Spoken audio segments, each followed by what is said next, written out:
ولا عرفت ظلامي ولا عرفت ضحايا ولا لغيرك دوايا رب يوم الندايا يا يا يا رجاء। পৃথিবীর অনেক মানুষ তোমাকে আল্লাহভীরু মনে করে, আবার অনেক মানুষ তোমাকে পাপিষ্ঠ মনে করে। অনেকে তোমাকে ভালো মনে করে, আবার অনেকে তোমাকে খারাপ মনে করে। কিন্তু বাস্তবতা হচ্ছে তুমি তো তোমার নিজেকে অনেক ভালো করেই চেনো। তুমি তো তোমার নিজের ব্যাপারে অনেক ভালো করেই জানো যে তুমি কেমন।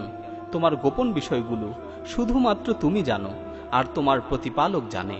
সুতরাং প্রশংসাকারীদের অতিরিক্ত প্রশংসা যাতে তোমাকে প্রতারিত না করে, এবং সমালোচনাকারীদের অতিরিক্ত সমালোচনা যাতে তোমাকে ক্ষতিগ্রস্ত না করে। কেননা বাস্তবতা সম্পর্কে আল্লাহ তাআলা বলছেন, বালিল ইনসানু আলা নাফসিহি বাসীরাহ, বরং মানুষ তার নিজের ব্যাপারে সম্মুখ অবগত। জীবনের সবচেয়ে বড় বাস্তবতা হচ্ছে তুমি তো জানো না যে কোন অবস্থায় তোমার মৃত্যু হবে। সুতরাং একনিষ্ঠতার সাথে আল্লাহ তাআলার কাছে ক্ষমা প্রার্থনা করো, একনিষ্ঠতার সাথে আল্লাহ তাআলার কাছে তাওবা করো, নিজের জীবনের ভুলগুলোকে শুধরানোর চেষ্টা করো। তুমি মানুষের ভালোবাসা পাওয়ার জন্য, মানুষের সন্তুষ্টি লাভের আশায় ভালো কাজ করো না। কেননা মানুষের অন্তর পরিবর্তনশীল।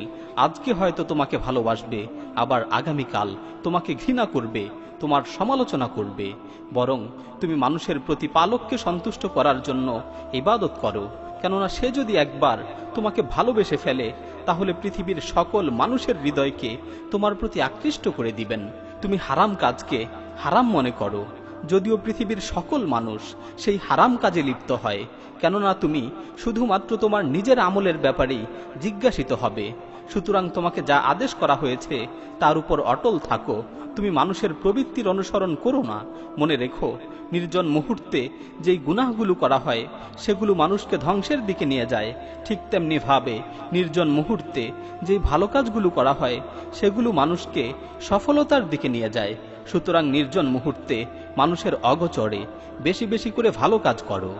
আল্লাহুম্মা ইন্নী ফাওয়াদতু আমরি ইলাইক, হে আল্লাহ, আমি আমার জীবনের সকল বিষয় তোমার হাতে ন্যস্ত করে দিলাম।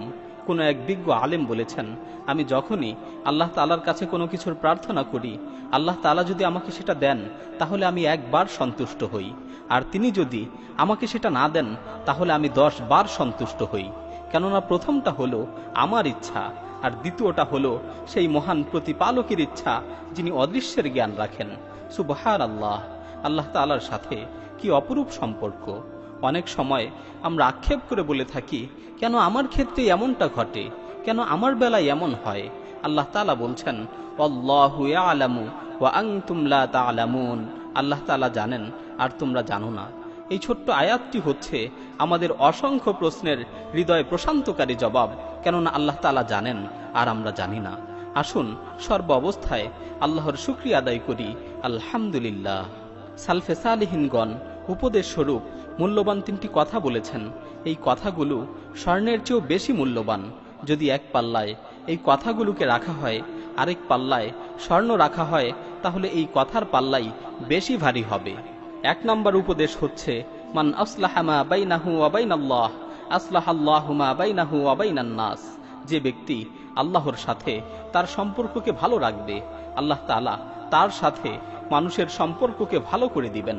2 নম্বর উপদেশ হচ্ছে, মান আসলাহা সারিরাতাহু আসলাহাল্লাহু আলানিয়াহ। যে ব্যক্তি তার অভ্যন্তরীণ চরিত্রকে ভালো করবে, আল্লাহ তাআলা তার বাহ্যিক চরিত্রকে ভালো করে দিবেন।